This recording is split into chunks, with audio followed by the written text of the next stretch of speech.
So very beautiful good morning to all. मैं अंशु धारीवाल आपका हमारे channel that group of education में आपका फिर से स्वागत करती हूं। और आज की जो हमारी वीडियो है दैट इज आयनिक बॉन्ड। और आयनिक बॉन्ड क्या है? इनऑर्गेनिक केमिस्ट्री का एक पार्ट है, तो ये केमिकल बॉन्डिंग में आता है। आज मैं आपको प्रॉपर डिटेल में आयनिक बॉन्ड के बारे में बताऊंगी, जिसमें आपको देखने को मिलेगा कि लुईस स्ट्रक्चर कैसे बनती है और इसमें एनर्जी का फॉर्मेशन कैसे होता है, कि मेटल और नॉन मेटल जो गैस है, गैस मिलके कैसे सॉलिड में क्या होती है, मेटल और नॉन मेटल क्या हो रहे हैं, उसमें कन्वर्ट हो रहे हैं। तो आइए हम अपना टॉपिक स्टार्ट करते हैं। वीडियो को स्टार्ट करने से पहले अगर आप हमारे चैनल पे नए हैं या फिर हमारे वीडियो पे नए हैं तो आप वीडियो को लाइक, शेयर और चैनल को सब्सक्राइब जरूर करें। तो आइए हम अपना टॉपिक स्टार्ट करते हैं, that is ionic bond. Ionic bond में क्या होता है, जो मेटल होती है और जो नॉन मेटल होती है उसमें क्या होता है, कंप्लीट ट्रांसफर ऑफ इलेक्ट्रॉन होता है। कि मतलब अगर सोडियम है, सोडियम के ऊपर सिंगल वन पॉजिटिव चार्ज है और क्लोरीन को एक इलेक्ट्रॉन की जरूरत है, तो वो सोडियम क्या करता है, उसको अपना एक इलेक्ट्रॉन क्या कर देगा, डोनेट कर देगा। क्यों करेगा? क्योंकि उसका क्या हो जाएगा, ऑक्टेट फुल हो जाएगा। तो उसी के अकॉर्डिंग जैसे सोडियम है, सोडियम के जो लास्ट वैलेंस शेल में कितने इलेक्ट्रॉन आते हैं, एक इलेक्ट्रॉन आता है और इस पे कितना चार्ज होता है, सोडियम पे +1 चार्ज होता है। तो उसी के अकॉर्डिंग सोडियम क्या करेगा, अपना एक इलेक्ट्रॉन क्या करेगा, डोनेट कर देगा। तो ऐसे ही क्लोरीन है, क्लोरीन को क्या चाहिए, क्लोरीन का जो क्या चाहिए, उसको एक इलेक्ट्रॉन की नीड है, क्योंकि उसको क्या करना है, अपना ऑक्टेट फुल करने के लिए एक इलेक्ट्रॉन की जरूरत है। तो सोडियम क्या करेगा, उसको अपना एक इलेक्ट्रॉन दे देगा। अगर सोडियम इसको अपना एक इलेक्ट्रॉन दे देगा तो Cl पे क्या आ जाएगा, नेगेटिव चार्ज आ जाएगा। तो उसी के अकॉर्डिंग तो Na पॉजिटिव, Cl नेगेटिव। अब बात करते हैं कि इनके बीच में फोर्स ऑफ अट्रैक्शन कैसा होता है। तो फोर्स ऑफ अट्रैक्शन के बीच में क्या होता है, that is electrostatic force of attraction. आपसे पूछ सकते हैं कि जो आयनिक बॉन्ड होते हैं उनके बीच में कैसा अट्रैक्शन होता है। नीट में क्वेश्चन पूछा भी गया है कि आयनिक बॉन्ड के बीच में जो अट्रैक्शन होता है, फोर्स ऑफ अट्रैक्शन, तो उसमें कौन सा फोर्स ऑफ अट्रैक्शन होता है, तो उसमें होता है इलेक्ट्रोस्टैटिक फोर्स ऑफ अट्रैक्शन। तो इलेक्ट्रोस्टैटिक फोर्स ऑफ अट्रैक्शन किनके बीच में होता है, वो इनके बीच में होता है कि सोडियम है, सोडियम पे पॉजिटिव चार्ज है, वो अपना एक इलेक्ट्रॉन लूज कर देगा और उस इलेक्ट्रॉन को क्या करेगा, क्लोरीन ले लेगा। तो वो क्या हो गया, Na पॉजिटिव, Cl नेगेटिव। तो ये क्या होता है, इट इज नॉन डायरेक्शनल। आपने देखा होगा कि जो न्यूक्लियस है उसमें क्या होते हैं, एटम्स क्या करते हैं, इलेक्ट्रॉन्स क्या करते हैं, रिवॉल्व करते हैं। वो फ्रीली मूवमेंट में कहीं भी रिवॉल्व कर सकते हैं। ऐसा जरूरी नहीं है कि वो सिंगल एक ही जगह पे रिवॉल्व करेंगे, वो अदर कहीं पे भी पूरे ऑक्टेट में क्या कर सकते हैं, कहीं भी रिवॉल्व कर सकते हैं। तो क्या होते हैं, इट इज नॉन डायरेक्शनल होते हैं। अब बात कर लेते हैं कि ये NaCl क्यों बना, कि Na पॉजिटिव और Cl नेगेटिव ही क्यों बना। क्योंकि क्या है, ये जो सोडियम है, अभी ये सोडियम कैसा है, मतलब एक इलेक्ट्रॉन किसकी स्थिति में है, एक इलेक्ट्रॉन लूज करने की स्थिति में। और क्लोरीन किसको क्या, अपना ऑक्टेट उसको कंप्लीट करना है, क्योंकि उसको एक इलेक्ट्रॉन की नीड है। तो अगर वो एक इलेक्ट्रॉन नीड करने के लिए तो क्या करेगा, सोडियम का इलेक्ट्रॉन ले लेगा। तो इसमें जो सोडियम है उसका जो एक इलेक्ट्रॉन है वो क्या होगा, ये कौन सी फॉर्म में है, तो ये है गैसियस फॉर्म में।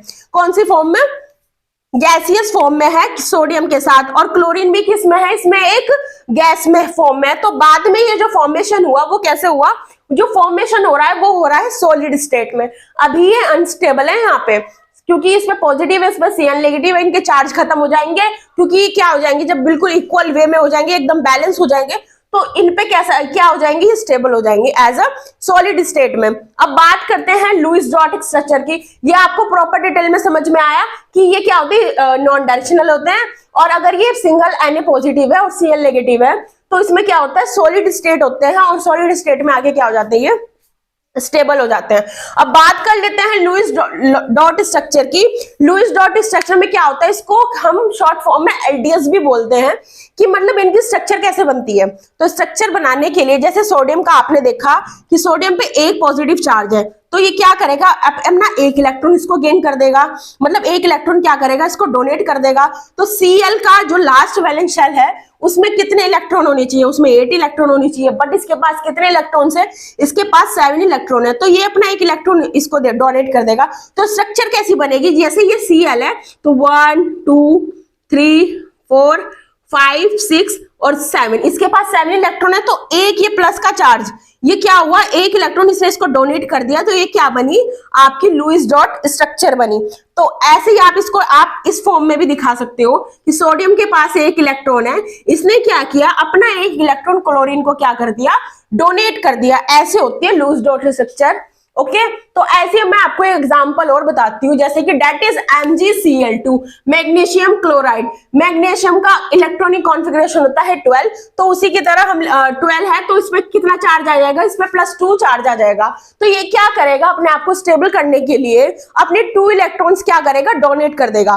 तो वो किसको डोनेट करेगा, क्लोरीन को डोनेट कर देगा। और क्लोरीन कितने हैं यहाँ पे 2 क्लोरीन है। और अभी ये किस फॉर्म में है, अभी ये है गैसियस फॉर्म में। और मैग्नीशियम किस फॉर्म में है, यहाँ पे भी गैसियस फॉर्म में है, क्योंकि अभी क्या हुआ, अभी स्टेबल नहीं हुए, अभी क्या है, ये अनस्टेबल है। तो इनको स्टेबल करने के लिए हम क्या करेंगे, अभी जैसे 2Cl है, 2Cl में अभी कितने इलेक्ट्रॉन है, 2 इलेक्ट्रॉन है।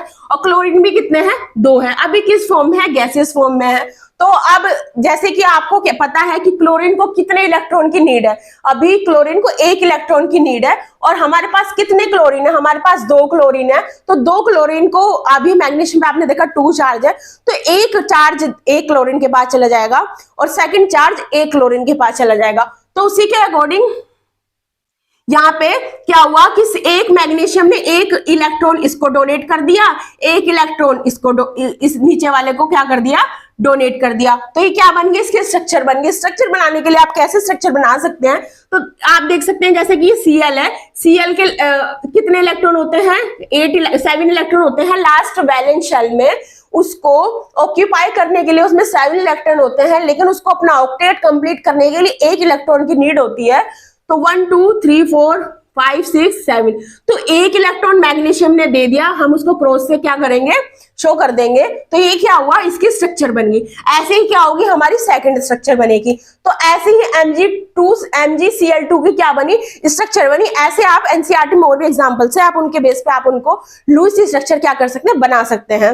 अगर आपको कोई समझ डाउट हो या कोई पसंद ना आए तो you can ask me in comment box. तो ऐसे कैसे बनी हमारी स्ट्रक्चर, ऐसे ही हमारी क्या बनती है, लुईस डॉट स्ट्रक्चर बनती है। कि जैसे हमारे पास सोडियम हो, मैग्नीशियम हो, एल्यूमिनियम हो, ये क्या करते हैं, अपने इलेक्ट्रॉन को डोनेट करते हैं। और इलेक्ट्रॉन को डोनेट करने के साथ अपना ऑक्टेट क्या कर लेते हैं, फुल्ली फिल्ड कर लेते हैं।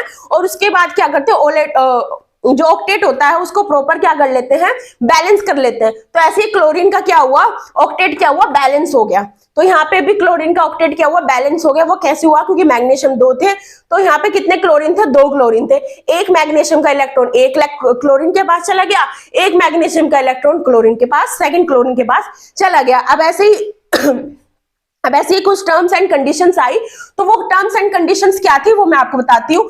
एनर्जी टर्म्स इन्वॉल्व भी बोल सकते हैं, या आप इसको फेवरेबल कंडीशंस भी बोल सकते हैं। तो ऐसे ही मेटल को अगर हम मैटर अगर अपने इलेक्ट्रॉन को डोनेट करेगा तो उसमें क्या होती है, एनर्जी एब्जॉर्ब होती है। और आयनाइजेशन एनर्जी भी क्या होती है, इसमें मिनिमम होती है। जो आयनाइजेशन एनर्जी होती है वो मिनिमम होती है, और एनर्जी क्या हो रही है, इसमें एब्जॉर्ब हो रही है। किस कंडीशन में हो रही है, वो मेटल की कंडीशन में हो रही है। अब देखते हैं नॉन मेटल की कंडीशन में क्या होता है।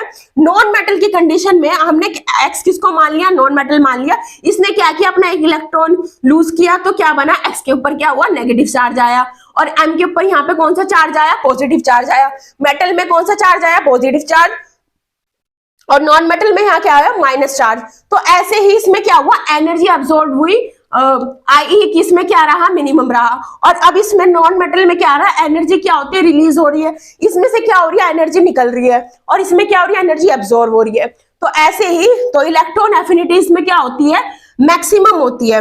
अब हम मेटल और नॉन मेटल को क्या कराएंगे, अब ऐड कराएंगे। अगर हम मेटल और नॉन मेटल को ऐड कराएंगे तो क्या बनेगा, बाद में हमारा स्टेबिलिटी कैसी रहेगी, वो मैंने आपको भी बताया। इसमें स्टेबिलिटी कैसी रहेगी, हमारी क्या रहेगी, स्टेबल रहेगी। और इसमें क्या होती है, वो अनस्टेबल होती है, प्रॉपर क्या होती है, स्टेबल नहीं हो पाती। तो यहाँ पे क्या हो गई, ये प्रॉपर स्टेबल हो गई। और इसी को क्या बोलते हैं हम, लैटिस एनर्जी होती है। लैटिस एनर्जी मैं आपको अगले लेक्चर में बताऊंगी, आज के लेक्चर में सिर्फ इतना ही। तो हम जो मैग्नीशियम थी, मैग्नीशियम अभी इसमें क्या है, प्रॉपर एक गैस है। यहाँ पे भी क्या है, गैस इन अनस्टेबल फॉर्म। लेकिन जब ये स्टेबल हो गई, सॉलिड फॉर्म में कन्वर्ट हो गई, तो ये क्या हो गई, प्रॉपर स्टेबल हो गई। तो ऐसे थी इसमें जो होती है, इस वाले में मेटल के साथ Mg, तो इलेक्ट्रॉन M पॉजिटिव, और इसमें क्या रहा, X नेगेटिव रहा। तो मेटल में आप पॉजिटिव होता है और नॉन मेटल में क्या होता है, नेगेटिव होता है। तो हम दोनों को साथ में रिएक्ट करा के क्या बन गई, जो हमारा क्या बोलते हैं, Mg था और X मतलब जो मेटल था और नॉन मेटल आपस में ऐड हो गए तो क्या बना Mx। तो हमारी जो एनर्जी क्या रही वो बिल्कुल प्रॉपर स्टेबल हो गई। तो आज के लेक्चर में सिर्फ इतना ही, आपको अगला लेक्चर जल्दी देखने को मिलेगा। तो वीडियो में आपको जो भी डाउट है, आपको इसकी प्रॉपर नोट चाहिए तो मैं आपको टेलीग्राम पे प्रोवाइड करा दूंगी। Thank you.